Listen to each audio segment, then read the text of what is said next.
I mean, really, really exciting first game, back and forth, and we kind of gave it away, and we've got a base hit up the middle that got us an RBI, and then bang, we had a 2-run homer, another single, 2-run homer. We scored 5 runs with 2 outs, and then it looks like we're letting it slip away again there in the top of the next inning, and just a really heads up play by Peyton Holt, and just flipped the game. And then obviously got through that last inning. It was a big win, winning the series.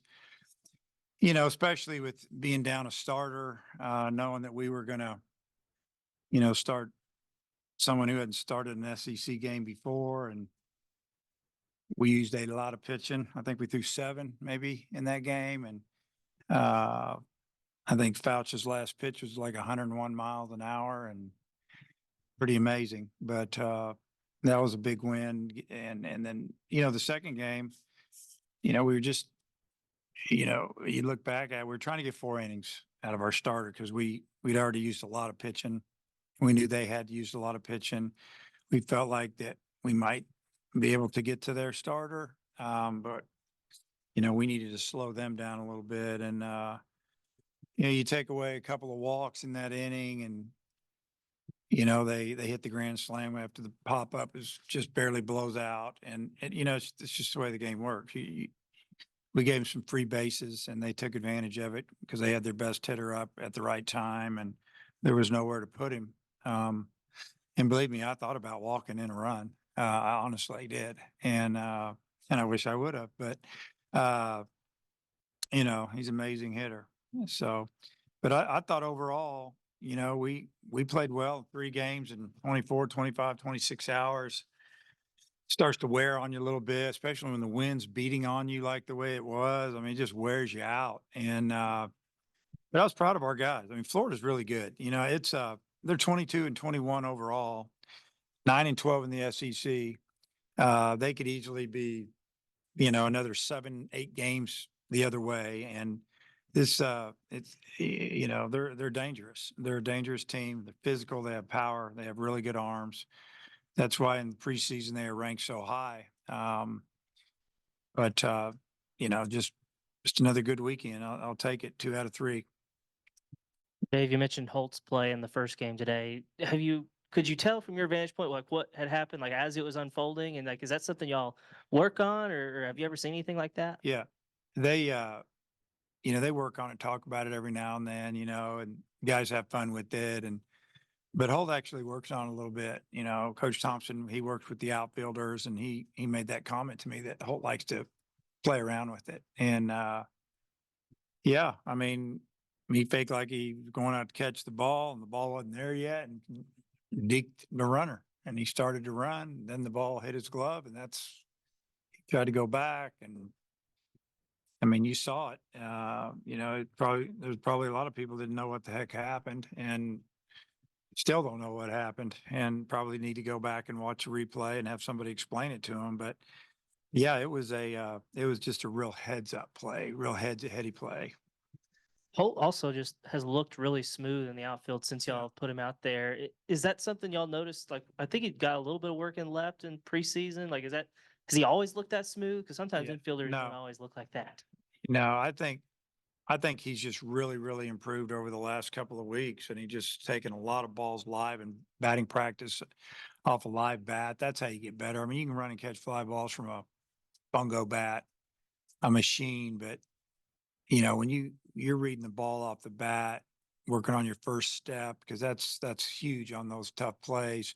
He's worked hard at it, and it's paid off. I think he likes center. I think because he just feels freed up out there. I think left field is harder to play than center field, just because of the angle of the ball, different things. But center, you just have to cover a lot more ground, and he seems to have handled it pretty well so far.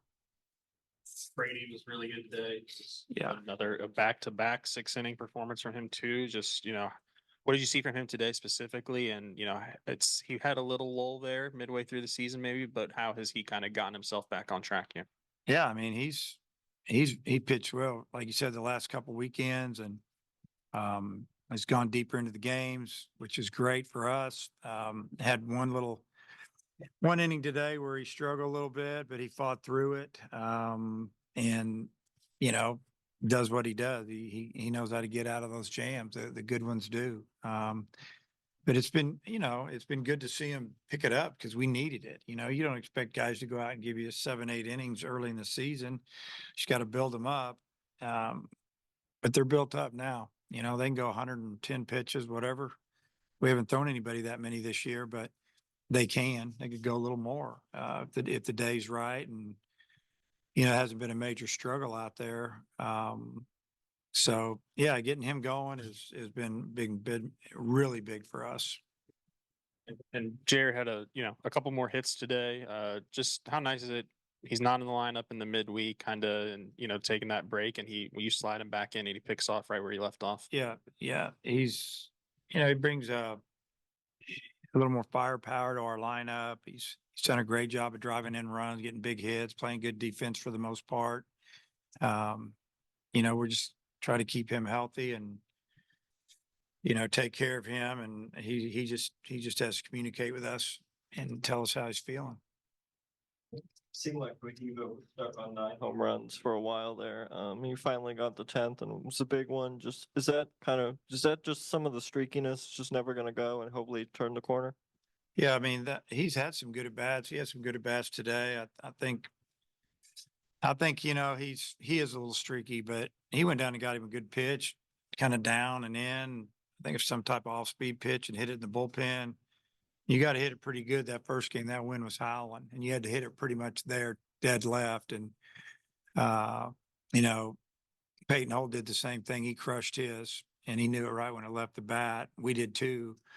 With Aloy, we had to keep an eye on it for a minute because we didn't know how the wind was going to affect it. We thought it was going to go, but yeah, that was a big swing for us. Obviously, all of a sudden we scored 3 quick runs, and we get a single. We scored 2 more and held on for that win. Yeah, but I think he's he had a big game. He had a big game. Drove in a lot of runs for us. And then the double that opened the scoring in the first game where McLaughlin hit it over the right fielder's head. I mean, I guess when an outfielder's playing that shallow, is it, daunting as a hitter, or were you expecting Florida to play that shallow No. pretty much all I mean, series? really, the right fielder was the only one playing super shallow. The left fielder did certain times. They all did a great job of getting reads off the bat. I don't feel like any of their outfielders got fooled. That ball just got over the right fielder's head. He was just shallow. He hit it pretty good. He didn't kill it, but he hit it good. And yeah, that was big. And yeah, we talked about it yesterday, and we talked about it today. Not much to the players because we don't want them worrying about it, but as a coaching staff, we kept thinking, now when are we going to get one of these guys? We're going to burn them, and finally did. Dave, that first win today, 27 in a row, tied the school record. You were on the staff in '85, weren't you?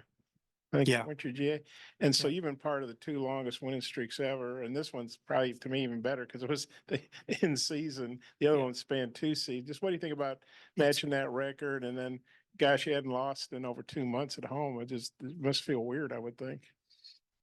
I mean, we knew we were going to get beat sometime with who we're playing, but yeah, it's been amazing. I told the team start a new one, and I didn't know how many we won. I said we won 25 or something. I didn't know how many we'd won in a row, and I told them that it's awfully hard to do because think of the people that we've beaten here to maintain that streak, and it's been great. But yeah, yeah, I didn't know that the '85 team had or whatever from one season to the next. Yeah. And then, yeah, I know when you win the first 2, you want to get that third one, but 2 out of 3 again, that's obviously the goal every weekend. 16-5, just how you feel about where you guys are right now? Yeah, we're in good position. I mean, we've done a good job of, taking care of, games here in Fayetteville, and got a series win last weekend in a tough place, South Carolina. I feel like we're trending up a little bit on playing on the road. I mean, we've got 2 tough games in midweek, and then we get to go to Kentucky. It's a really tough place to play, and we're going to have to play really good to have success up there. So let our guys kind of rest up tomorrow and just do a little bit on Monday and play baseball for a couple of days and get on the road again. Dave, what did you think of Faherty's 2 innings he gave you there in that last game? Best he's ever thrown. I mean, if you just talk about pitching, I mean, throwing a cutter, slider, whatever you want to call it, at 88 to 90 miles an hour, fastball up to 95 or more. Just looked like a guy that we thought we were going to have, and it kind of went away. And if he's back, that guy, that's going to really help us down the stretch. On the other end of the spectrum, the last several weeks, McIntyre's been hit around a little bit. Just what are you seeing from him? Yeah, we got to get him going because he's usually a guy that can come in and eat up some innings and hold the lead for you. You know what you're going to get. He's going to pound the zone, but his his cutter hadn't been in the zone as much as it had. He's pitching behind in the count. You got to pitch ahead in the count. So we'll get him back on track, and that'll be big. So hopefully that'll happen this week. Dave, on the other hand, Kendall was pretty good last weekend. I think he was 0 for 10 this week. I know he's facing good pitchers, obviously, but what are you seeing from him? What do you got to do to get him going offensively? Yeah, we got to get him going. We need him. He's a lot better hitter than his batting average says, or the contact says. He like you said, he had a good weekend last weekend, and we needed that. We needed every bit of it, and yeah, I think he needs this little confidence and just need to go up there and start hitting the baseball like we know he can. And I think it's coming, but the sooner the better for us. I think that says when a guy has been your best reliever has struggled a bit, and then guy who's been one of your best hitters is struggling a bit. You're still 16-5. I mean, it's not like you're falling apart or whatever. Yeah, I mean, we've got depth. We've got guys that can play, pitch. They're good and confident. And I mean, we threw 13 pitchers in 25 hours, and we threw one of them twice. We knew that we were going to need some arms this weekend. We knew the wind was blowing in. We knew we were going to probably play a doubleheader. It's one reason we took, added another pitcher and left a position player off, and we needed it. So, it's you got to have depth if you're going to win, and that's helped us a lot. Feels like forever ago, but we did honor the 04 team before game 1. Just how cool was it to see a lot of the players back and reminisce? Yeah, it's we had a good time. We actually met in here, and myself and Coach Jorn, Tom Pagnazzi, Lane Berry, kind of our staff. We talked. I talked a lot. Talked about that season and what it meant to our program at the time, and how I felt like it kind of jump started us a little bit, maybe advanced us a few years as far as the fans getting back in, getting popularity. Tell them how much I appreciate it and we appreciate it, and some good memories. But yeah, it's good to see them all come back. I mean, it was probably like 90% of the guys, and it's hard. They live all over the country and they have families, and it's just really good to see them. They're all for the most part, they're all having success and enjoying their life. And that's what you want to see. And do you ever use like those early teams to talk or motivate, teams now? Well, we talk about them. I don't ask them to come speak, unless they're a professional speaker. But, we use the pro guys will come in and talk to our guys in the off season and stuff, and talk about their experience here and different things, what it takes to be good and get to the next level. Ask couple Missouri State things. Okay. Okay. You've obviously played them a lot, and Keith got announced before the season he's retiring. Just wonder what are your thoughts on him and playing against him all these years, and just win some pretty high level games. Yeah, we played some great games against Missouri State over the years. I mean, all the way back to my first year here in 2003. That was probably the best team they ever had there. And I remember we played them in a midweek game late in the season. We beat them. They were highly upset. They ended up going to the World Series that year. And I think it's the only time they've ever been. I can remember many of the games. I remember we had a 17-inning game. I remember Brett Eibner pitching in a midweek game up there, and he threw like a complete game, and we beat him 2-0. The wind was blowing in, and Brett Eibner hit 2 solo homers. And I kidded the team after the game. I said, we didn't need y'all. We just need to bring Brett. And you know, there's been a lot of good memories, a lot of games. That the game in the regional in the rain was, you know, ridiculous, but we were playing, balls were hydroplaning, balls were stopping. Uh, so we've had a lot of good times, you know, things you can look back on, and I'm sure Keith will do that when he retires at the end of the year, and hopefully enjoys, you know, his kids and grandkids, and hopefully he gets to do what he wants to do, whether that's fishing or gardening or golfing or scouting, pro scout, whatever he wants to do. So good for him.